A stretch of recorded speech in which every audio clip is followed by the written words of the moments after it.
Bar exam results have been released around the country in February 2018, and as usual, the pundits and experts have weighed in with their analysis. And as usual, the pundits and experts are generally mistaken. Stick around and I'll show you what people got wrong about bar exam results. I'm Jackson Mummy, the owner and founder of Celebration Bar Review, and for the past 25 years I've helped thousands of bar takers, people just like you, to make their next bar exam the last bar exam. If you want to know more about how we do that, check out the links on this page after this video.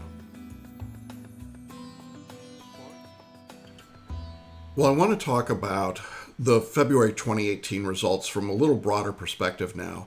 And I put together a couple of items that I'm calling what people got wrong about bar exam results.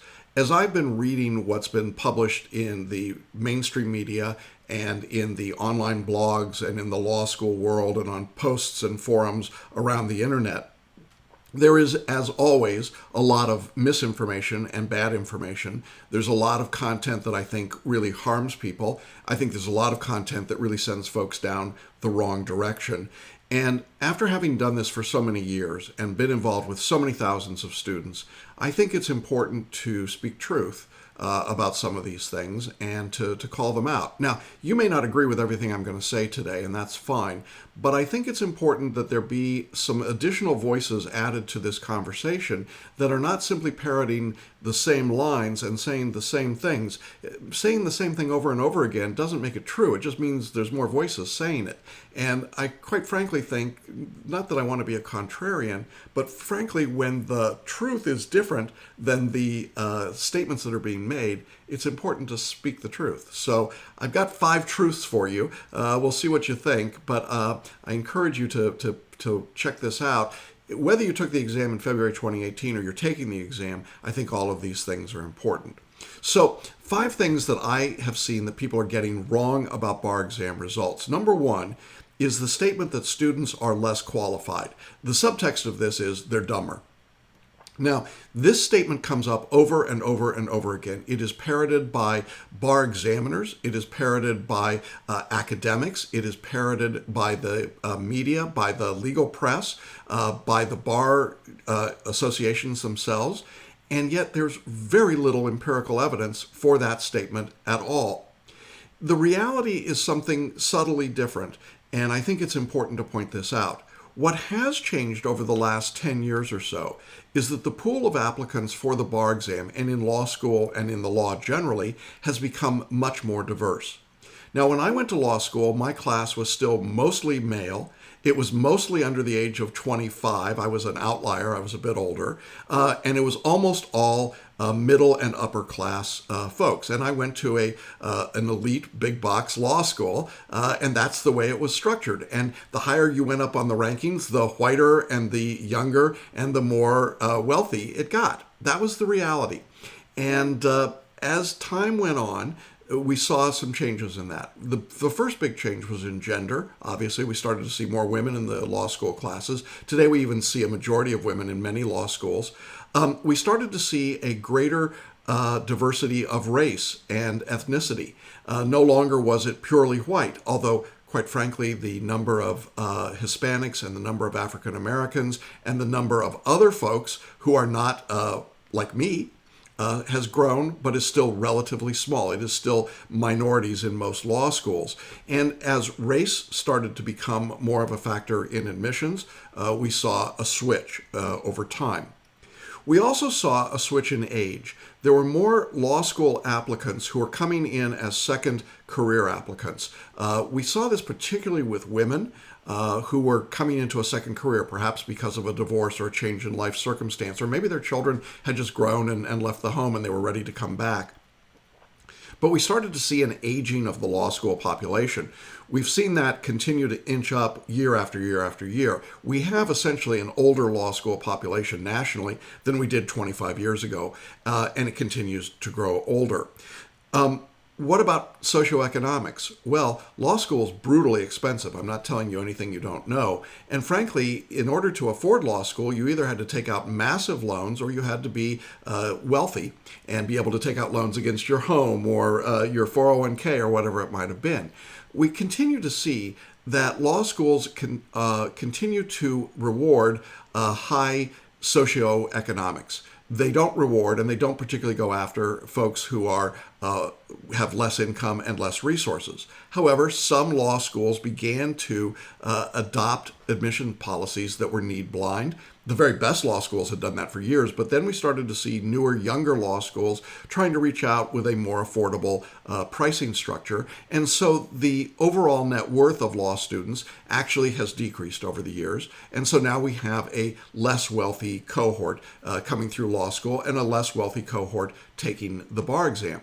How much are they in debt? Well, according to the ABA, the number is somewhere around $160,000 when you include lost wages if you fail the bar exam once. So it's a lot of debt, and I know lots of students with $200,000 plus debt. Now, what's the point of giving you those overall trends? Well, you see, when the pundits tell you that students are getting dumber, and sometimes they're that blunt, but most of the time they just say they're less qualified. What they mean is they're less like the people that took law school and the bar exam in the 1970s and 80s and 90s up until the early 2000s.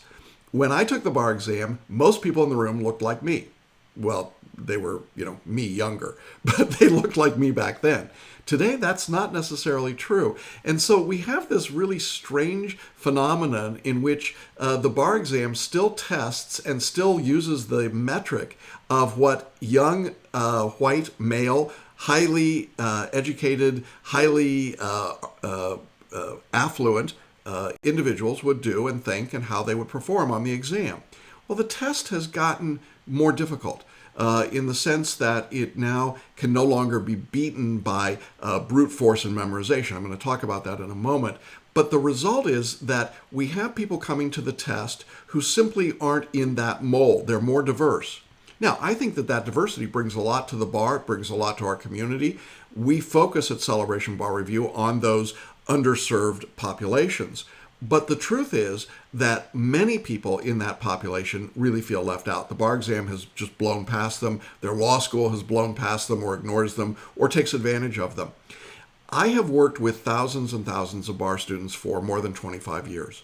I cannot tell you that I think my students today are less qualified, less intelligent, or less hardworking than they were 10 years or 20 years ago. In fact, I think it's almost the opposite. Bar students today are more afraid of the exam. They work harder. They put in more hours. They start earlier. They do more than they did 10 years ago. So I don't think we can simply say, well, it's a less qualified applicant pool, therefore it's okay if most of them fail. That's ridiculous. The people that I've worked with who have passed the bar after multiple tries, in some cases 8, 9, 10 or more, have turned out to be great attorneys. Why? Because they have a sense of empathy, a skill, a perseverance, a tenacity that a lot of folks don't have otherwise. And frankly, we are missing out as a society if we keep those folks out of the bar after they've graduated law school, and in many cases been actually practicing law in other jurisdictions, but we keep them out because now they don't fit the mold of the young, eager beaver, 24-year-old 3L from Harvard or Stanford or Michigan. And I think that that's a real mistake. And so when you hear this statement that students are less qualified, I'd like you to switch it in your brain. I think what you really want to hear is students are more diverse. And because students are more diverse, not everyone fits into the same holes, not everyone fits into the same testing pattern, and the reality is that some people may have to do different things in order to be successful, but it doesn't mean that they're less qualified. And I really hate this. It just makes me crazy. You can probably tell that. When I see and read this being said. And by the way, the really snarky online bloggers and trolls who just are so proud of the fact that they passed the bar way back when, and they went to a really great law school and you didn't. I'm just up to my eyeballs with those folks. I mean, get out of your ivory tower, get off your punditry, and get out there and do something. If you're so damn smart, you change the world. But really, I think it's easier for them to sit on the sidelines and just talk about how wonderful it is that they went to big box law school and they're so brilliant and they passed. Okay, we get it. But get over it. It doesn't really assist anybody else, and it really irritates me. Well, you figured that out. Okay. The second thing that I think people are getting wrong about the bar exam results is this statement that I continue to hear and read and see all over the place that says the February bar exams are more difficult than the July bar exams. This is complete and utter nonsense. It is absolutely untrue. It is a myth. It is a fable. Well, let's just call it what it is. It's a lie. If you actually look at the bar exams themselves from every jurisdiction, and I'm talking about the UBE, which is almost over 30 jurisdictions, plus California, Florida, Georgia, Texas, so that's most of the big states. If I gave you the February test and the July test from any of those jurisdictions, and I asked you to look at those tests and tell me which one was harder and which one came from which exam, you could not do it. You absolutely could not do it. Why? Because there's no difference. There is none whatsoever. The National Conference of Bar Examiners does not have two versions of their tests. They don't have the hard version for February and the easy version for July. Nor does Florida or California or anybody else. This is an absolute lie. And it's one that's perpetrated over and over and over again that causes people to go, well, I shouldn't take the February bar exam because it's so much tougher. Well, what's going on? The reality is that all that's happening is that we're seeing lower pass rates because there's a different mix of applicants in the pool.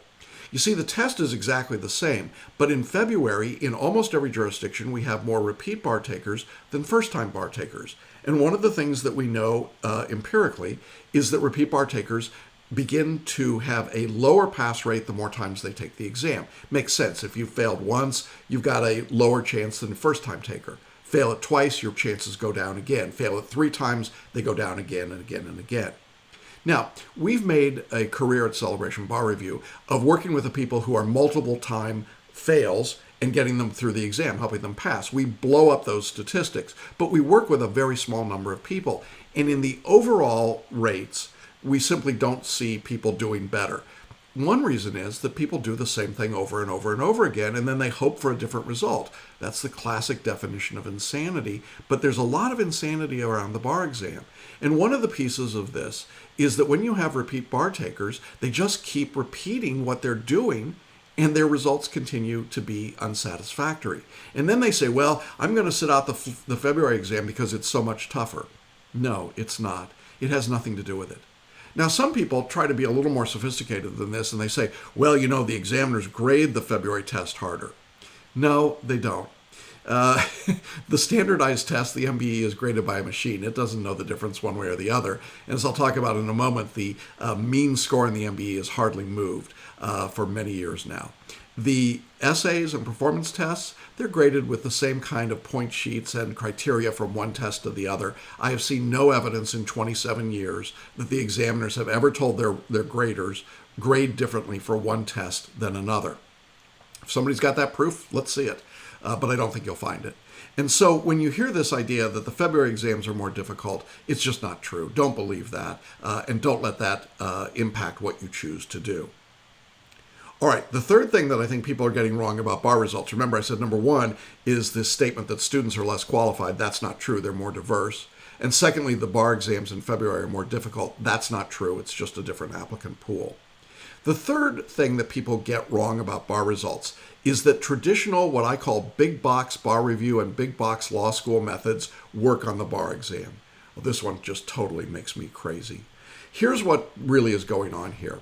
The traditional big box law school, the elite top 25 law school, can expect 60, 70, 80% of their graduates to pass first time out, maybe even higher, but at least that in every jurisdiction.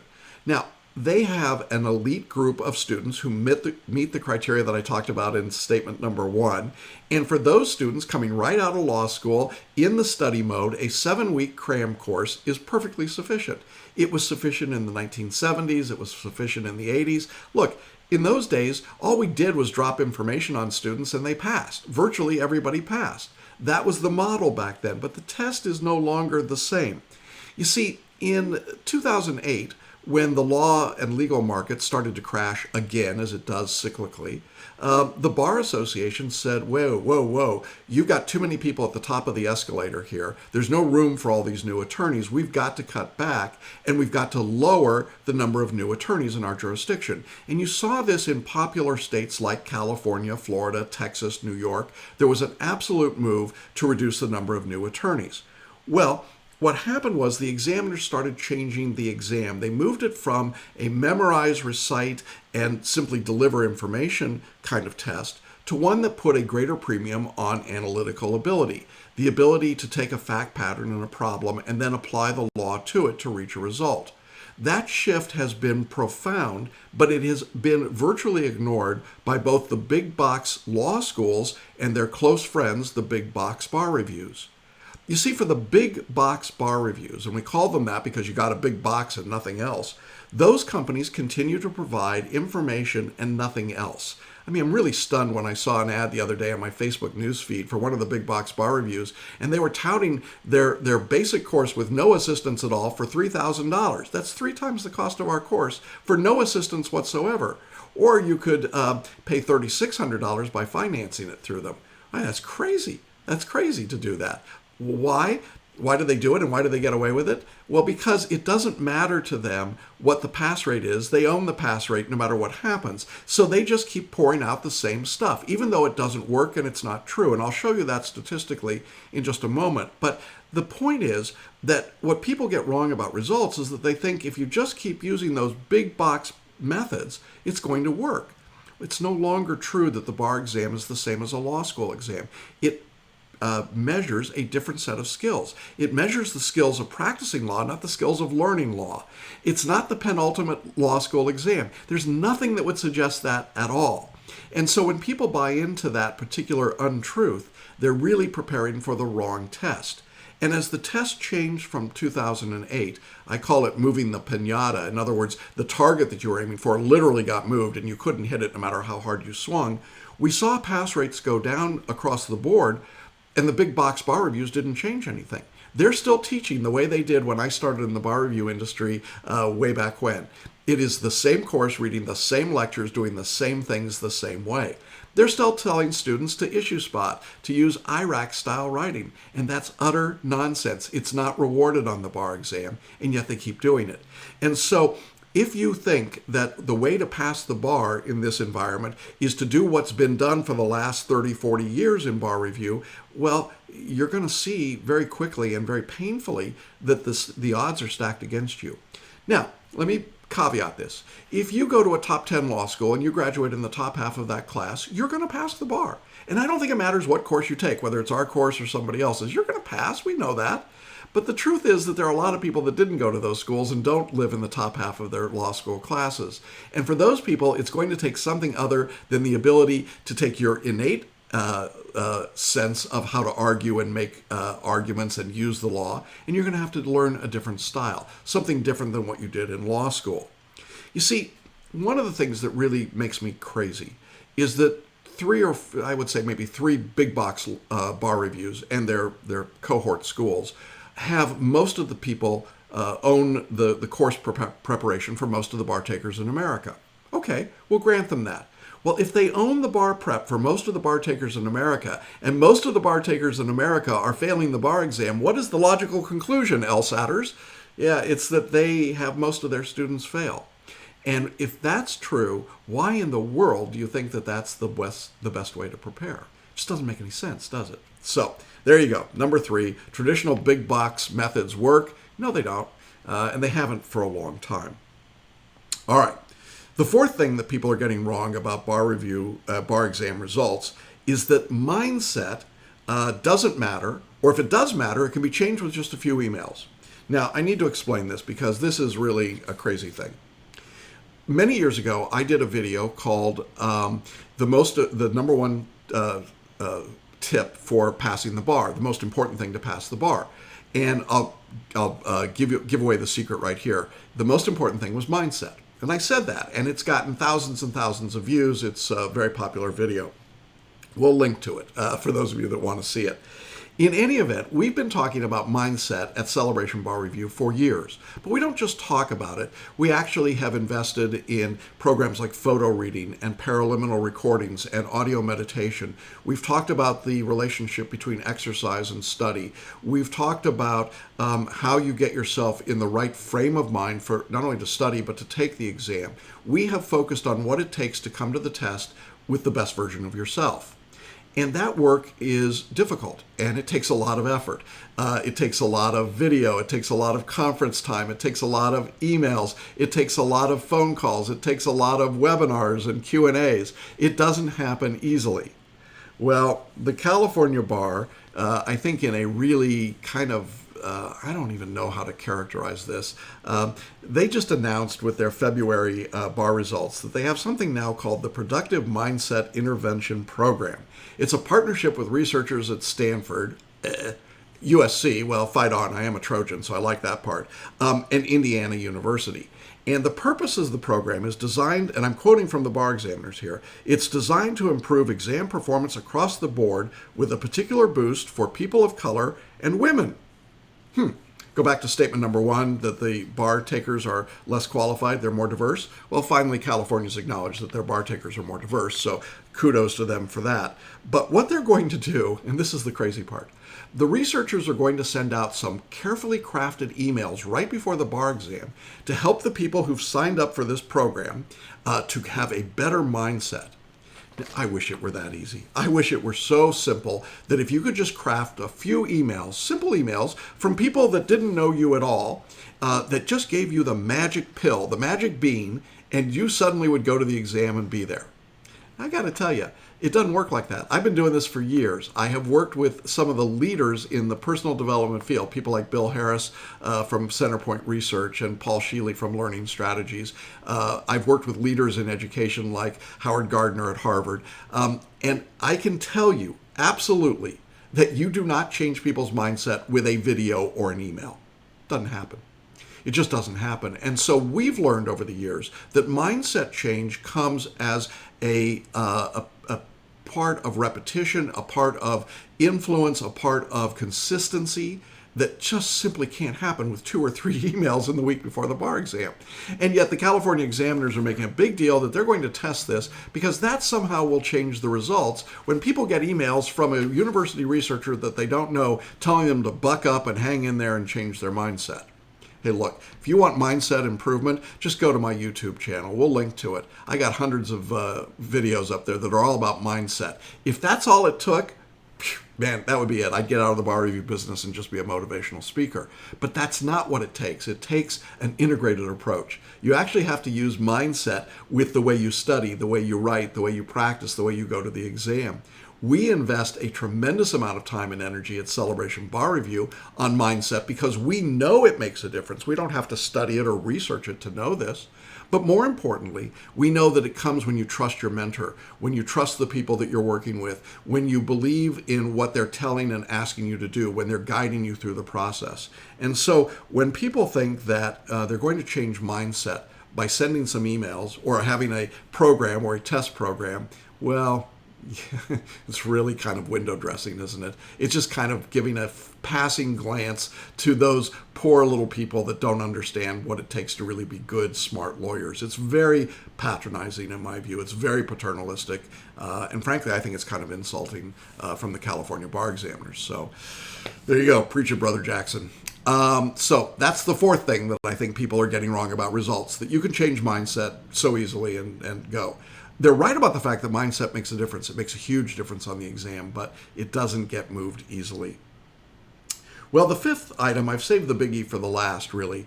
The fifth thing that people are getting wrong about bar results is the notion that the cut score, the passing score in each jurisdiction, doesn't represent a quota and that it's fair and impartial. Here's some numbers to think about. I want to give you the relative cut score, or passing score, in 5 major jurisdictions across the country. The first, and I've equated all of them to the same scale, and I'll explain that in a minute. If we take New York, which is the Uniform Bar Exam, as you may know, the Uniform Bar Exam is the same test in every jurisdiction in which it's given, but the passing score is different in different jurisdictions. It starts with the lowest passing score to 260, and it goes up from there. New York, the biggest of the UBE jurisdictions, has a passing score of 266.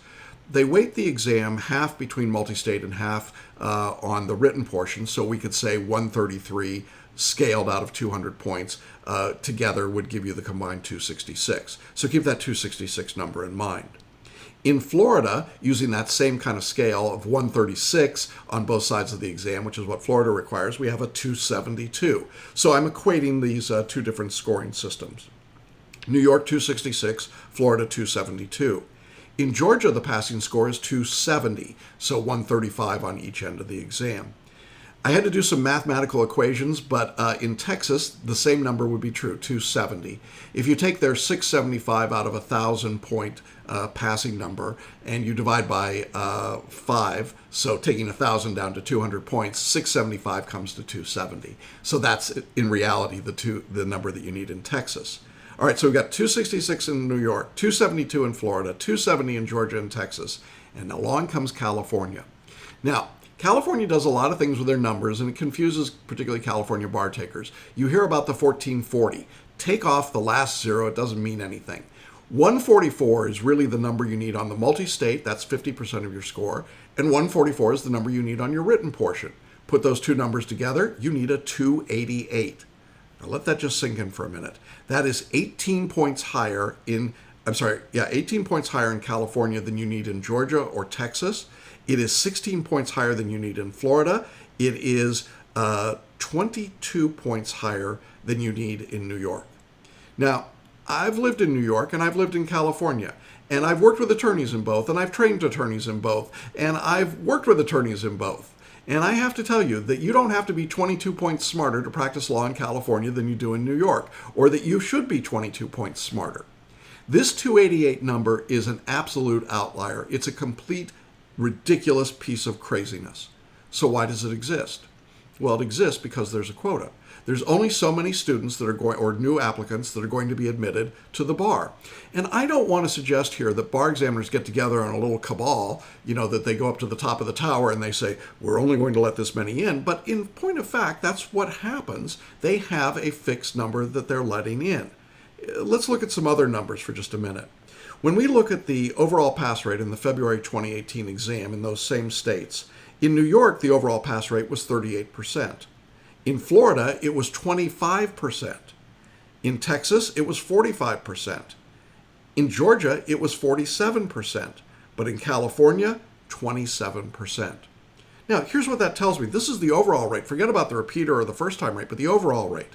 What it means is that even in the most generous jurisdiction, which was Georgia for an overall, which is skewed a little bit because of the smaller numbers, we still have fewer than half of the applicants. In other words, no jurisdiction is taking more than half of their applicants into the bar. And in some jurisdictions like Florida and California, they're taking only a fourth, 25, 27%.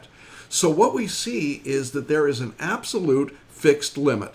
I believe that in these jurisdictions, what we're seeing is that they simply are refusing to allow more than that number of people in the February exams.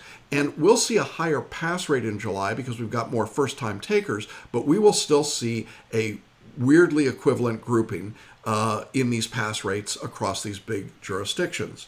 Now, in New York, a 38% pass rate suddenly starts to look pretty good, doesn't it? But 38%, are you kidding me? When I came out of law school, the pass rate in these states, all of these jurisdictions, was up in the 80s or 90 percentile. Why? Because they needed attorneys. And if we needed more attorneys tomorrow, I promise you that these numbers would jump way up. Is it because students would get smarter and suddenly hit these numbers? No, absolutely not. It means that the scores would either be reduced, the cut score, or the scoring would be eased up and the numbers would be raised up. And that's not happening. The mean score on the multi-state bar exam across the entire United States, everyone that took the exam, was a 134. Now, it's been pretty close to that number, bouncing up and down, a point up, a point down, for the last few years. So, in effect, if that's 50% of the scores everywhere, we're talking about a 268 is the average score that it takes to pass the bar. Well, that would get you into New York. It would not get you into Georgia, Texas, Florida, or California. Isn't that interesting? And so the multi-state is certainly a limiter on what people are doing right now. It is a built-in limiter that's keeping people away. And in California, if you're getting a 134 or a 1341, to put it in Cal terms, against a 1440, well, you're dead in the water before you ever get out. You're not going to get a high enough score on the written part to offset that drop that you needed. You're literally down by 10 points on the multi-state, so you need a 20-point increase on the written score, which means you got to go from a 144 on the written score to a 164. That's nearly impossible to do, and that's why you see a pass rate of 27% in California. The numbers don't lie. The numbers are straightforward. I think it's very clear that when people tell you that the cut scores are just objective numbers that are out there, they're not telling you the truth. The cut scores are there to keep people from becoming members of the bar.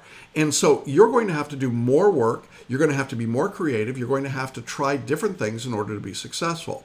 Now, one thing I would certainly say is if you have any choice about where to take the exam, you should not take the California bar exam. Just shouldn't do it. It's just very difficult to be successful. Where should you take the bar? Well, right now I'd say the UBE with a 260 in most states or many states, and a 266 in a variety of states like New York, New Jersey, and DC, and lots of other options, is certainly the favorable jurisdiction to sit for. For example, if you're a foreign trained attorney, sit for the New York UBE, not the California test. I think that much is very, very clear. If this is going to change, it will change only when the big law schools and the big bar reviews make a shift in the way that they're teaching and the bar examiners come back to earth. There is no justification for a 288 in California, none. And the examiners even notice that, and they say in their notice this time that we are not making changes to the passing score or the content of the exam. But we are reviewing the bar exam and whether it's appropriate to test the knowledge and skills needed by entry-level attorneys. Yeah, sure. What you're doing is you're keeping out people. And so you can pass, you can get through it, but you got to put in a lot more resources. If you think the way you're going to pass the bar with those scores is to study for 7 weeks, to memorize, cram, recite, spot issues, do what you did in law school, I can tell you statistically you won't. The numbers are very clear in this regard.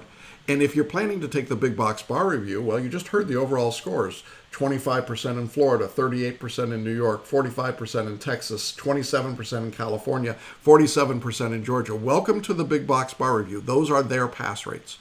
That's what they're getting. So the next time you hear that 3L rep tell you, you got to take on my bar review so I can get my free course because, boy, it's the best. Yeah, not really. So I think that the real point here is that you want to be a good consumer. You want to be thoughtful about this. You don't want to get caught up in the hysteria of all the things that are being said about the bar exam. There's so much misinformation out there. There's so many things that people are getting wrong about these results. I hope that you'll consider what you should be doing. Look, you should recognize that students are not less qualified. They're more diverse. You should recognize that the February and July exams are not any different from each other. They just have a different mix of takers. You should recognize that the traditional methods of studying and equating the bar exam to a law school test simply don't work anymore. You should also recognize that mindset is critically important, but it isn't going to be changed easily or with just a few random emails. And you should recognize that the cut scores are arbitrary. They are designed to create a quota system, and therefore you need to be strategic about where you sit for the exam. And if you're locked into a particular location, like California, because of where you went to school, you need to take extra steps in order to be prepared for the exam. There's just no other way around it. Now, I know that that's not particularly encouraging news for many of you, but here is the encouraging news. For years and years and years, we've worked with thousands of students who are more diverse, who are historically not the ones served by the traditional big box bar review. We've worked with the bar repeaters who have historical pass rates from their cohort of 5% or 10%, and they pass. And we share their stories with you as often as we can. On our website, there's a section called Case Studies, and we interview and talk to them. We have comments and testimonials from students. Why? Well, we want you to know that there's hope. We want you to know that it can be done. You can pass the bar. It is absolutely manageable. You can do it, but you have to take a different approach. If you keep doing the same thing and you want a different result, it's not going to happen. If you want something different, you've got to do something different. And that's going to be our message to you going forward. We want you to get a different result. We want you to pass, just like so many of our other students have. But we know that that only comes when you're willing to do something different. And the first thing you have to do differently is to stop believing all the craziness that's out there about what you should believe about bar exam results.